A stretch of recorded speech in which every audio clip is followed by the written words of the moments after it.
তো ভিউয়ার্স, বিকালের দিকে আমি চিন্তা করলাম যে আবার একটু অষ্টমী মেলা থেকে ঘুরে আসি।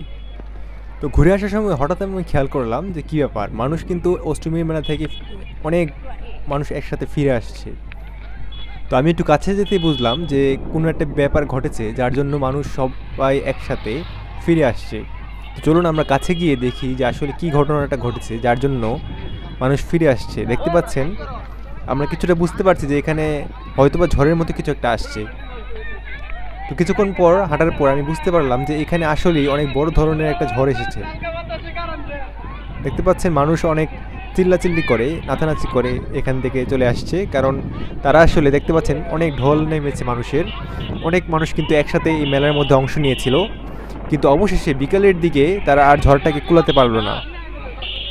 সবাই মিলে এখন হাসি মুখে হাসতে হাসতে মেলা থেকে চলে আসছে। যদিও মেলাটা রাত পর্যন্ত হওয়ার কথা, কিন্তু ঝড়ের কারণে মেলাটা রাত পর্যন্ত হচ্ছে না। সবাই মিলে দেখতে পাচ্ছেন সমস্ত কিছু রেডি করে তুলে ফেলে নিয়ে চলে যাচ্ছে বাসায়। এখানে কিন্তু দূর দূরান্ত থেকে অনেক ধরনের লোক চলে এসেছিলেন মেলাটা দেখার জন্য, কিন্তু তারা শেষ পর্যন্ত মেলাটিকে দেখতে পারলো না, কারণ যেহেতু মেলার মধ্যে মাঝ রাস্তাতেই ঝড় শুরু হয়ে গেল। দেখতে পাচ্ছেন অনেকেই কিন্তু মাত্র চলে এসেছে, কিন্তু মাত্র এসে তাদেরকে ফিরে যেতে হচ্ছে এই ঝড়ের কারণে। ঝড়টা কিন্তু আস্তে আস্তে বাড়ছে। আপনাদেরকে আমি থার্ড পার্টের মধ্যে দেখাবো যে কীভাবে এই ঝড়টা প্রচণ্ড বেশি পরিমাণে বেড়ে গেল এবং বাড়ার পর সকলের কী অবস্থা হলো এবং সবাই কীভাবে দৌড় দিল একসাথে। তো আপনাদেরকে দেখাই, দেখতে পাচ্ছেন সকলে কিন্তু এখন দ্রুত চলে যাচ্ছে, কেননা বালুর ধুলা উড়ে এসে নাক মুখ দিয়ে ঢুকছে। সবাই একসাথে যাওয়ার চেষ্টা করছে, কিন্তু ভিড়ের কারণে পারছে না। তো যাই হোক, আজকে এই ছিল মেলার অবস্থা। থার্ড পার্টের জন্য ওয়েট করুন।